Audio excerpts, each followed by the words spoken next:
عمران خان کو اس وقت پھانسی بھی ہو سکتی ہے اور عمر قید بھی ہو سکتی ہے، اور میں حیران ہوں کہ اس بات کی کسی کو سمجھ نہیں آ رہی۔ میں سوشل میڈیا پہ پی ٹی آئی کے لوگوں کے سپورٹرز کے کامنٹس دیکھ رہا ہوں، وہ بڑے خوش ہیں۔ آپ کو شاید معلوم نہیں ہے کہ انہوں نے کیا کیا ہے۔ عمران خان کو کسی نے غلط مشورے دیے ہیں۔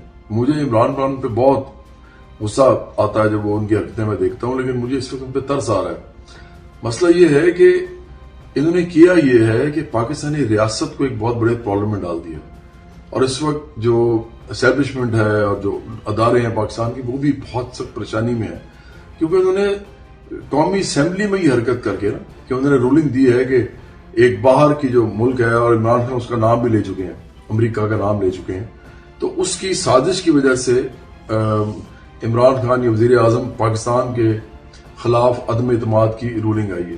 اس کا مطلب ہے کہ اب یہ ریاست کا بوجھ بن گیا ہے۔ یہ کوئی بڑی بات نہ سمجھنا اتنی بڑی بیوقوفی ہے، جہالت ہے کہ آپ کو یہ معلوم ہی نہیں ہے کہ اس ریاست کا مسئلہ کیا ہے۔ آپ امریکہ کے ساتھ آپ کے دفاعی معاملات میں بھی تعلقات ہیں، ٹریڈ بزنس کے اندر بھی ہیں، یورپی یونین کے ساتھ بھی ہیں۔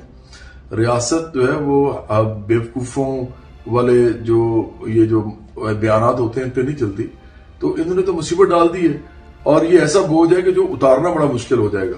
تو اس کے لیے تو عمران خان کو یہ پکڑ لیں گے اب، اور یہ ان کانسٹیٹیوشنل جب موو ہوگی، کنسیڈر ہوگی، اور اس کے اوپر اگر فیصلہ آ گیا تو عمران خان اندر ہو جائیں گے۔ اور ان کو جو مشورے دینے والے ہیں، میں تو سمجھتا ہوں کہ وہ جو بھی لوگ ہوں گے ان کو سیدھا اندر ڈالنا چاہیے ان کے ساتھ۔ یوٹیوب پر گوگلی ٹی وی دیکھنے کے لیے youtube.com کی سرچ بار میں گوگلی ٹی وی ٹائپ کریں۔